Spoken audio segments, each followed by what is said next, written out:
वालेकुम एवरीवन, बिस्मिल्लाहिर्रहमानिर्रहीम। अगर हम बात करें इलेक्शंस एंड इलेक्टोरेट की, तो इलेक्शंस बेसिकली हम किसे कहते हैं? इलेक्शंस हम कहते हैं कि formal group decision making process by which population choose an individual और multiple individuals to hold public office और पॉलिटिकल ऑफिस और अदर पोजीशंस। बेसिकली इलेक्शंस हम कहते हैं एक डिसीजन मेकिंग प्रोसेस है जिसके जरिए से एक स्टेट के सिटीजन जो है वो वोट कास्ट करते हैं। वोट कास्ट करने के जरिए से वो फिर डिफरेंट पोजिशन के लिए लोगों को सिलेक्ट करते हैं, इलेक्ट करते हैं कि ये पॉलिटिकली पब्लिक पोजिशन इस इंसान के लिए अपने रिप्रेजेंटेटिव्स चूज करते हैं, जो उनके जरिए और फिर उनके जरिए से जो है वो पॉलिटिकल पार्टिसिपेशन देते हैं। और इसके अलावा डायरेक्ट वोट कास्टिंग के जरिए से वो रिफरेंडम इनिशिएटिव के जरिए से पब्लिक पॉलिसी मेकिंग जो है उसके अंदर भी जो है वो प्रॉपर अपना रोल परफॉर्म करते हैं। एज सच रिफरेंडम के जरिए से वो कोई भी पॉलिसी या लॉ को रिजेक्ट और रेटिफाई कर सकते हैं और इनिशिएटिव के जरिए से कोई भी न्यू लॉ मेकिंग के लिए वो प्रपोजल दे सकते हैं। इसी तरह जो है वो आगे फर्दर मोर अपनी डायरेक्ट वोट कास्टिंग के जरिए से भी पॉलिटिकल पार्टिसिपेशन दे सकते हैं और अपने रिप्रेजेंटेटिव चूज करके भी। उसके बाद अगर हम बात करें इलेक्टोरेट की, तो इलेक्टोरेट बेसिकली उस इंसान को कहते हैं, उस सिटीजन को कहते हैं कि जिसके पास राइट टू वोट है, वो वोट कास्ट कर सकता है। अब एक स्टेट में हर किसी इंसान को जो है वो राइट टू वोट नहीं दिया जाता। हर कंट्री की जो है वो डिफरेंट रिक्वायरमेंट्स होती हैं। जो इंसान रिक्वायरमेंट्स को फुलफिल करता है उसको फिर आगे राइट टू वोट दिया जाता है। इसके अलावा जो है जो ल्यूनेटिक पर्सन होते हैं, मेंटली इंसेन होते हैं, अनस्टेबल होते हैं, बैंकरप्ट होते हैं, इन सबको राइट टू वोट नहीं दिया जाता। और जिनको दिया जाता है जो रिक्वायरमेंट्स को फुलफिल करते हैं उनको हम कहते हैं कि इनफ्रेंचाइज्ड हैं, ये वोट कास्ट कर सकते हैं। उसके अलावा अगर हम बात करें सफरेज की, तो सफरेज भी बेसिकली हम कहते हैं राइट टू वोट को। आगे फर्दर मोर बात की जाए तो सफरेज की दो काइंड्स हैं, यूनिवर्सल सफरेज या इसको हम एडल्ट सफरेज भी कह सकते हैं। उसके अलावा रिस्ट्रिक्टेड सफरेज आ जाता है। एडल्ट सफरेज की अगर हम बात करें यूनिवर्सल सफरेज की, तो इसके अंदर सिर्फ एक रिक्वायरमेंट होती है और वो होती है एज रिक्वायरमेंट। जो इंसान एज रिक्वायरमेंट को फुलफिल कर दे वो वोट कास्ट कर सकता है, वो अपने रिप्रेजेंटेटिव को चूज करने में वोट कास्ट कर सकता है। लेकिन और इसके अंदर कोई भी जो caste, colour, creed, religion, education, property, इस तरह के कोई भी फैक्टर्स के ऊपर डिस्क्रिमिनेशन नहीं होती। उसके बाद अगर हम रिस्ट्रिक्टेड सफरेज की बात करें तो ये नाम से ही पता लग रहा है कि रिस्ट्रिक्टेड है। कुछ लोगों को ये अपॉर्चुनिटी राइट टू वोट की अवेलेबल होती है और जो है इसके अंदर caste, colour, creed, race, education, property, इन सब बेसिस पे डिस्क्रिमिनेशन होती है। इन सब बेसिस के ऊपर जो है डिस्क्रिमिनेट किया जाता है। किसी को राइट टू वोट दिया जाता है, किसी को राइट टू वोट नहीं दिया जाता। ओवरऑल पब्लिक को राइट टू वोट हासिल नहीं होता। उसके बाद अगर हम बात करें यूनिवर्सल सफरेज या एडल्ट सफरेज के एडवांटेजेस की, तो बेसिकली एक जो political participation in democratic ideals या स्टेट की अगर बात करें तो वो यही है कि सबको राइट टू वोट हो, सबको पॉलिटिकल पार्टिसिपेशन का राइट हो।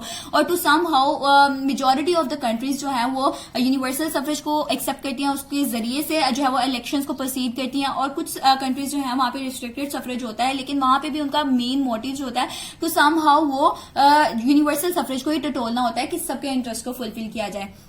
उसके बाद अगर हम बात करें एडवांटेजेस ऑफ यूनिवर्सल सफरेज की, तो यहाँ पे हमारे पास आ जाता है डिमांड ऑफ जस्टिस। फर्स्टली ये डिमांड करता है कि सोसाइटी में जस्टिस और इक्विटी को मेंटेन किया जाए, लोगों को सबको इक्वल राइट दिया जाए कि वो जो है वो पॉलिटिकल पार्टिसिपेशन करें, अपने इंटरेस्ट को प्रोटेक्ट कर सकें। अब ये तो बहुत ज्यादा अनफेयर है ना कि एक सोसाइटी में सबसे एक्सपेक्ट किया जाता है कि उन्होंने लॉ को फॉलो करना है और टैक्सेस को पे करना है, लेकिन उनको राइट टू वोट नहीं दिया जाता। एक इंसान टैक्सेस पे कर रहा है लेकिन उसके पास राइट टू वोट नहीं है, वो अपनी ओपिनियन नहीं दे सकता, पॉलिटिकल पार्टिसिपेशन नहीं दे सकता, तो ये अनफेयर है। तो इसीलिए जो यूनिवर्सल सफरेज है वो डिमांड ऑफ जस्टिस करता है कि सबके पास राइट हो कि वो पॉलिटिकल पार्टिसिपेशन दे सकें। उसके बाद अगर हम बात करें पॉलिटिकल इक्वालिटी की, तो दूसरी डिमांड ये करता है कि पॉलिटिकल इक्वालिटी होनी चाहिए, क्योंकि एक स्टेट में जिन लोगों के पास, जिन सिटीजन्स के पास जो है वो राइट टू वोट नहीं होता, वो डी ग्रेड होते हैं as compare to other citizens. उनको सेकंड ग्रेड सिटीजन जो है वो कंसीडर किया जाता है और इस तरह उनकी वैल्यू जो है वो कम हो जाती है। तो इसलिए डिमांड करता है यूनिवर्सल सफरेज की सबको इक्वालिटी दी जाए, सबको राइट हो कि वो अपना वोट कास्ट करके अपनी ओपिनियन जो है वो आगे पहुंचा सकें। उसके बाद अगर हम बात करें तो थर्डली ये बात करता है प्रोटेक्शन ऑफ इंटरेस्ट की। अगर हम ओवरऑल देखें तो जो इंसान वोट कास्ट करता है, जो पॉलिटिकल पार्टिसिपेशन देता है, जो अपनी ओपिनियन आगे पहुंचाता है, सिर्फ उसके इंटरेस्ट और राइट्स को प्रोटेक्ट किया जाता है। Otherwise as compare to the one जो अपने जो जिसके पास राइट टू वोट ही नहीं है या जो अपनी ओपिनियन आगे पहुंचा ही नहीं सकता। अब लास्की की अगर बात करें तो उनका मानना यह है कि ऐसा इंसान जो राइट ऑफ वोट से डिप्राइव्ड है, उसको राइट टू वोट नहीं है, उसको उसके बेनिफिट्स भी नहीं मिल सकते। यानी कि अब जो इंसान जिसके पास राइट टू वोट है वो वोट कास्ट करता है, अपनी ओपिनियन आगे पहुंचाता है, अपने इंटरेस्ट और राइट्स को फुलफिल करवा लेता है, जो है वो मेजोरिटी वोट वर्ड्स के जरिए से अपने इंटरेस्ट और राइट्स को फुलफिल करवा लेता है। लेकिन जो इंसान जिसके पास राइट टू वोट ही नहीं है तो उसको उसके बेनिफिट्स भी नहीं मिलते, उसके इंटरेस्ट और राइट्स को फुलफिल भी नहीं किया जाता। इसी के साथ अगर हम JS मिल्स की बात करें तो उनका मानना यह है कि एक इंसान जिसके पास जो है वो राइट टू वोट है, उसके ऊपर गवर्नमेंट है उसकी वैल्यूज को, उसके इंटरेस्ट को ज्यादा कंसीडर करती है, ज्यादा इंपॉर्टेंस देती है, उसको फुलफिल करने की कोशिश करती है। जबकि एक इंसान जिसके पास राइट टू वोट ही नहीं है और पॉलिटिकल पार्टिसिपेशन का राइट नहीं है तो गवर्नमेंट उसको अपनी मर्जी से चाहे तो हाँ उसको प्रोटेक्ट कर सकती है, लेकिन एज सच उसको कोई इंपॉर्टेंस या कंसिडरेशन नहीं देती। उसके बाद अगर हम बात करें लॉजिकल आर्ग्यूमेंट्स की, तो आजकल की सोसाइटी में जो एजुकेशनल बेसिस पे जो है वो कुछ लोगों को राइट टू वोट दिया गया और कुछ लोगों को नहीं दिया गया। तो इसके अगेंस्ट ये बात कहते हैं कि एजुकेशनल जो है बेसिस पे ये ऐसा करना गलत है, क्योंकि आजकल की सोसाइटी में हर इंसान पॉलिटिक्स के से अवेयर है। कैसे? हमारे पास मास मीडिया है, हमारे घर में टीवी है, टीवी पे न्यूज चलती है, हर इंसान न्यूज देखता है, अपनी पॉलिटिक्स से, अपनी पॉलिटिकल सोसाइटी से आगाह है कि हमारे दुनिया में क्या हो रहा है, और हर इंसान ये भी जानता है कि उसके हक में क्या बेहतर है, उसके इंटरेस्ट, उसके राइट्स क्या हैं। तो और उसके अलावा जो पॉलिटिकल पार्टीज हैं वो भी ट्रेन करती हैं कि अगर आप हमें चूज करेंगे तो हम आपके लिए ये बेटर करेंगे, सोसाइटी में ये इंप्रूवमेंट होगी, ऐसे अच्छा काम करेंगे। और तो इस तरह पॉलिटिकल ट्रेनिंग जो पार्टीज देती हैं, पॉलिटिकल पार्टीज देती हैं, मास मीडिया देती है, और इस सब के जरिए जो एजुकेशन जो गवर्नमेंट भी देती है, इन सब के जरिए क्या होता है कि एक इंसान टोटली अवेयर हो जाता है पॉलिटिक्स से, अपनी पॉलिटिकल सोसाइटी से, तो उसके पास राइट टू वोट होना चाहिए। तो इस बेसिस पे हम किसी का राइट टू वोट इन्फ्रिंज नहीं कर सकते, उसको डिप्राइव नहीं कर सकते। तो सबको मिलना चाहिए, यूनिवर्सल सफरेज का होना चाहिए और सबको हक हो के वोट दे सकें। उसके बाद अगर हम बात करें आर्ग्यूमेंट्स फॉर रिस्ट्रिक्टेड सफरेज की, तो जो रिस्ट्रिक्टेड सफरेज के मानने वाले हैं कि नहीं caste, colour, creed, education, property, इन सब चीजों के ऊपर डिस्क्रिमिनेशन होनी चाहिए, तो उनके लिहाज से अगर हम बात करें तो वो जस्टिफिकेशन इस तरह से देते हैं कि कुछ ऐसे लोग, ऐसा सेक्शन ऑफ सोसाइटी जिसके राइट्स और इंटरेस्ट जो हैं वो इनफ्रेंचाइज्ड सेक्शन ऑफ सोसाइटी फुलफिल कर रहा है, उनको प्रोटेक्ट कर रहा है। यानी कि कुछ लोग ऐसे हैं सोसाइटी में जिनके पास राइट टू वोट है, जो इनफ्रेंचाइज्ड है, और कुछ लोग ऐसे हैं जो डिसफ्रेंचाइज्ड हैं, जिनके पास राइट टू वोट नहीं है। लेकिन जो इनफ्रेंचाइज्ड लोग हैं वो दूसरे लोगों के भी राइट्स और इंटरेस्ट को प्रोटेक्ट कर रहे हैं, तो फिर दूसरे लोगों को, डिसफ्रेंचाइज्ड लोगों को राइट टू वोट देना वोट को, यूजलेस वोट्स को इंक्रीज करेगा और उसका कोई मतलब ही नहीं है, वो मीनिंगलेस है। तो इस तरह वो कहते हैं कि जैसे फॉर एग्जाम्पल वुमेन है, वुमेन को अगर राइट टू वोट दिया जाए तो अपनी मेल मेंबर्स ऑफ फैमिलीज को ही फॉलो करेंगे, और उनके मेल मेंबर्स ऑफ जो फैमिली है वो वैसे भी उनके इंटरेस्ट और राइट्स को प्रोटेक्ट करते हैं अपनी वुमेन्स के। तो इस तरह पे वुमेन को राइट देना यूजलेस होगा, कि उनको देने का कोई मतलब नहीं है, उनका जो मकसद है वो तो पहले फुलफिल हो रहा है। उसके बाद अगर हम बात करें प्रिंसिपल ऑफ रिस्पॉन्सिबिलिटी की, तो restricted suffrage principle of responsibility के ऊपर फोकस करता है कि जो लोग, जिनके पास प्रॉपर्टी है, जो ऑनर्स हैं, प्रॉपर्टी के ऑनर्स हैं, उनके पास वो सेंस ऑफ रिस्पॉन्सिबिलिटी है उनके अंदर, वो अपना बिजनेस भी मैनेज करते हैं, उनको पता होता है कि हाँ उनको कब क्या करना है, उनकी रिस्पॉन्सिबिलिटीज क्या है। तो इस तरह वो अच्छी तरीके से पॉलिटिकल पार्टिसिपेशन दे सकते हैं, अपने राइट टू वोट को अच्छे तरीके से यूटिलाइज कर सकते हैं। तो उनको राइट टू वोट देना चाहिए as compare to the others जो अपने टैक्सेस भी पे नहीं कर पाते, जो टैक्सेस पे नहीं कर रहे, तो उनको पॉलिटिक्स में इतना इंटरेस्ट नहीं होता, इनका मानना ये है, तो इसलिए उनको राइट टू वोट नहीं देना चाहिए। और सर हेनरी मीन की अगर हम बात करें तो उनके एक आर्ग्यूमेंट से ये बात, इसको परसीव करते हैं कि जो लोग कॉमन पीपल हैं, जो आम लोग हैं सोसाइटी के, वो जो है इमीडिएट सिचुएशन जो होती है उनके ऊपर ज्यादा फोकस करते हैं, इमीडिएट सिचुएशंस पे ज्यादा फोकस करते हैं कि अभी वो ये काम करेंगे तो उसका इमीडिएटली क्या फायदा होगा। वो दूर की नहीं सोचते, वो फार रीचिंग अप्रोच नहीं रखते कि फ्यूचर में क्या फायदा होगा, लंबे अरसे तक की अप्रोच वो नहीं रखते हैं, उसको नहीं देखते कि लंबे अरसे के कॉन्सिक्वेंसेस क्या होंगे। तो इसीलिए उनको जो है वो राइट टू वोट नहीं देना चाहिए उनको, जो है क्योंकि उनके पास उनके रिस्पॉन्सिबिलिटी का उनको जो है वो अंदाजा नहीं है कि वो रिस्पॉन्सिबल बने, इसीलिए जो है सिर्फ प्रॉपर्टी ऑनर्स को जो है वो राइट टू वोट देना चाहिए। उसके बाद अगर हम बात करें लिटरेसी की, तो लिटरेसी की अगर बात की जाए तो इसके अंदर एजुकेशनल जो ग्रेजुएट लोग हैं उनको सिर्फ राइट टू वोट दिया जाए, क्योंकि उनको समझ होती है, वो मेंटली मेच्योर होते हैं।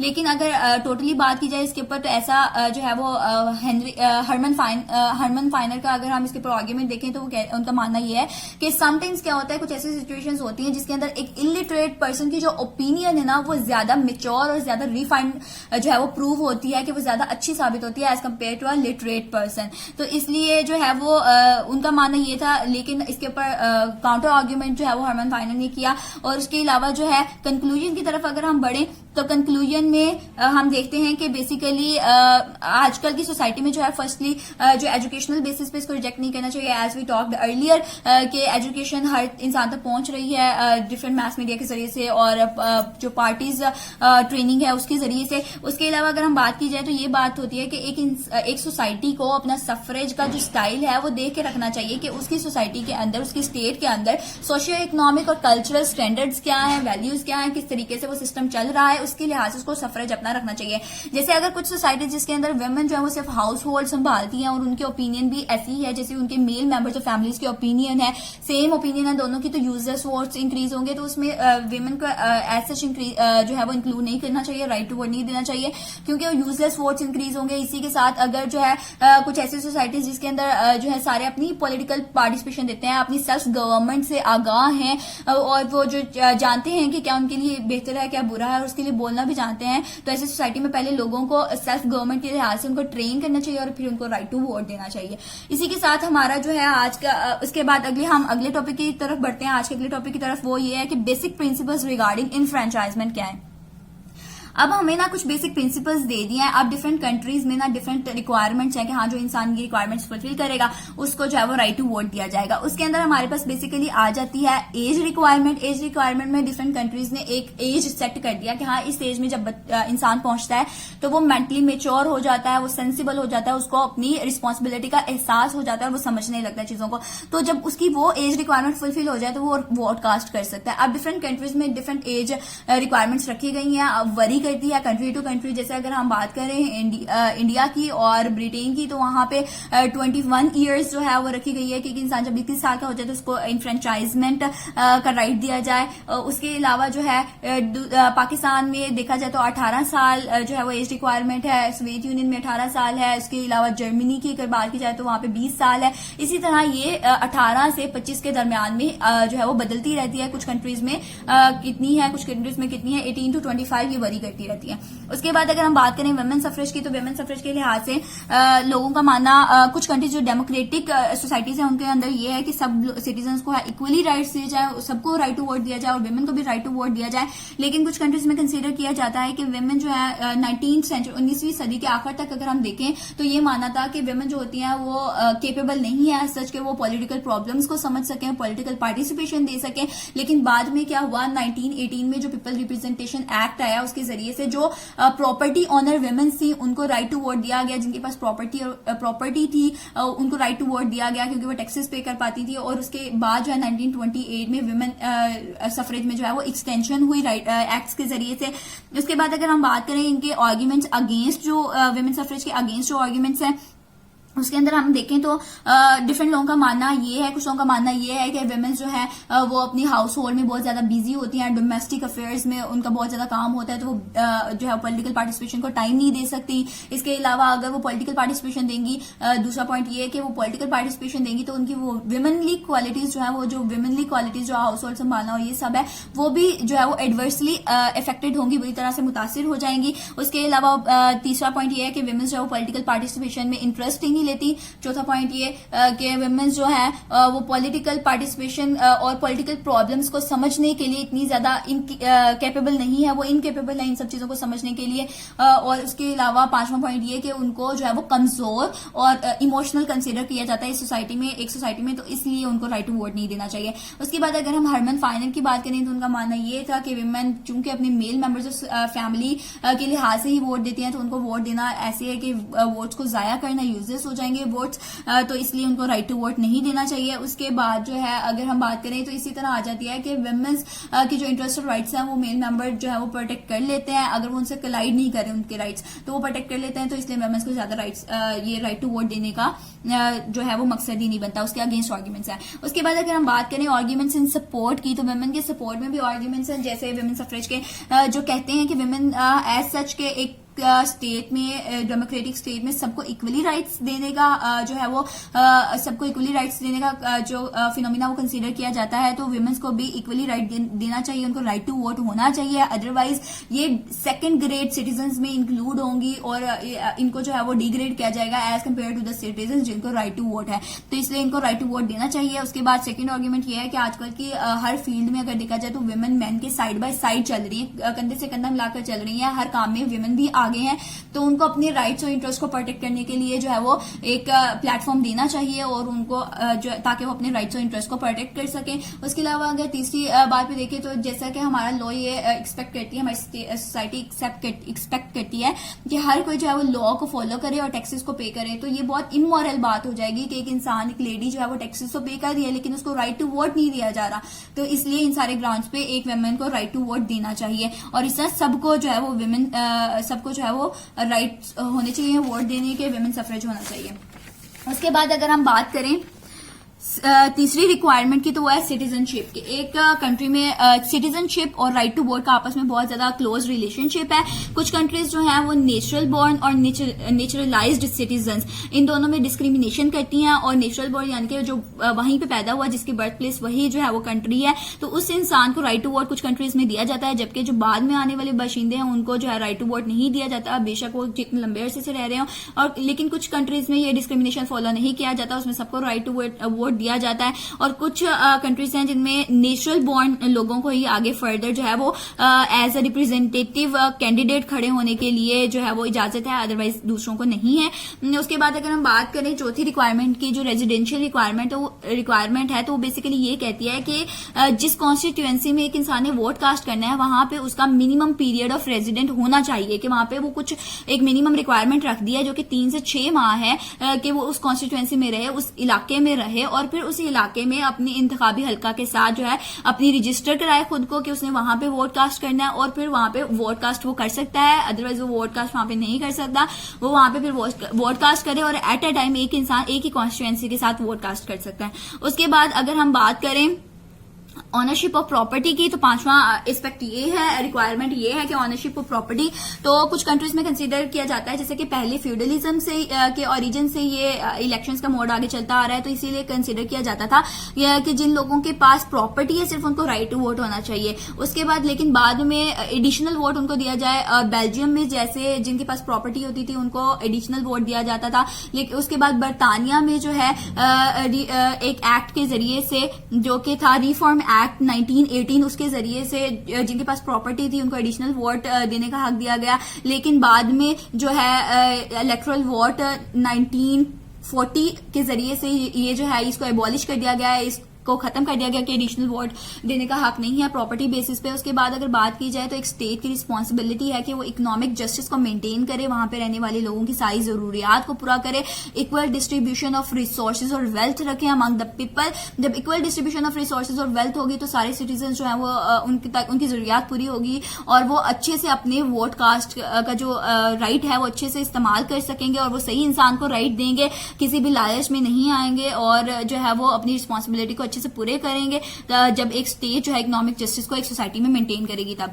उसके बाद अगर हम बात करें अदर कंडीशंस की, तो अदर कंडीशंस की उसके अलावा ऑनरशिप ऑफ प्रॉपर्टी बाद में एबॉलिश कर दिया गया और फिर बाद में जो है वो सबको इक्वली राइट दिया गया, राइट टू जो है वो राइट टू वोट दिया गया, प्रॉपर्टी बेसिस पे नहीं दिया जाता था। उसके बाद अगर हम बात करें सिक्स पॉइंट ऑफ की, तो वो है अदर कंडीशंस। अदर कंडीशंस में हमारे पास आ जाता है रिलीजन और एजुकेशनल बेसिस पे भी एडिशनल वोट्स भी दिए जाते थे और वोट को डिप्राइव भी किया गया। जैसे अगर हम बात करें यूरोप में बहुत लंबे अरसे तक जो एजुकेटेड लोग थे उनको एडिशनल वोट का हक जो है वो दिया गया था। उसके बाद अगर हम बात करें बरतानिया में, तो बरतानिया में जो है reform act, representation reform act 1918 के जरिए से यूनिवर्सिटी ग्रेजुएट को एक्स्ट्रा वोट देने का हक दिया गया। उसके बाद में जो है वो रिफॉर्म एक्ट 1948 के जरिए से उसको खत्म कर दिया गया कि एक्स्ट्रा वोट देने का हक नहीं है और सारे जो है वो एजुकेशन बेसिस पे कोई एज नहीं मिलेगा। उसके बाद जो है अगर हम देखें तो एजुकेशनल बेसिस पे किसी का राइट टू वोट इन्फ्रिंज करना ये बहुत ज्यादा इनअप्रोप्रिएट बात है, जैसे कि हमने पहले बात की, क्योंकि हर इंसान जो है सोसाइटी में वो एजुकेट हो रहा है थ्रू द मास मीडिया। हर इंसान न्यूज देखता है, अपनी पॉलिटिकल सोसाइटी से आगाह है, पॉलिटिकल पार्टीज जो ट्रेनिंग देती हैं उसके जरिए से भी। तो इस तरह जो है एजुकेशन को बेस बनाकर किसी को का भी राइट टू वोट इन्फ्रिंज करना ठीक बात नहीं है, गलत है, इमोरल है। उसके बाद अगर हम बात करें डिफरेंट फैक्टर्स, और भी डिफरेंट फैक्टर्स हैं जिनकी बेसिस पर जो है राइट टू वोट एबॉलिश किया गया। जैसे हम सोशलिस्ट रेवोल्यूशन की बात करें जो कि 1917 में रशिया में आई थी, तो उसके नतीजे में क्या हुआ था कि वहां पे रहने वाले कुछ लोगों के राइट टू वोट जो है वो इन्फ्रिंज उनसे वो ले लिया गया था। अब उन लोगों से लिया गया था जो अपनी कमाई से, अपनी मेहनत से कमाकर अपनी अर्निंग से लाइवलीहुड अपना नहीं गुजार सकते थे, अपनी अर्निंग से अपनी जरूरियात जिंदगी पूरा नहीं कर सकते थे, तो उनसे राइट टू वोट जो है वो ले लिया गया था, उनको डिप्राइव कर दिया गया था उससे। उसके बाद अगर हम बात करें तो जो रिलीजियस एलीट थे उनसे राइट टू वोट ले लिया गया था। उसके अलावा जो पर्सनल मिलिट्री पर्सनल थे उनसे ले लिया गया था राइट टू वोट। इसी तरह जो है हिटलर ने जर्मनी में जो है ज्यूज से राइट टू वोट ले लिया था कॉलोनियल ईरा में, और सोवियत यूनियन में भी नेटिव पॉपुलेशन से के साथ ऐसे ही किया गया था। इसी के साथ हमारा आज का लेक्चर जो है वो खत्म होता है। किसी का कोई क्वेश्चन है तो you can ask in the comment section. If you don't have subscribe my channel till now, please subscribe the channel and like the video.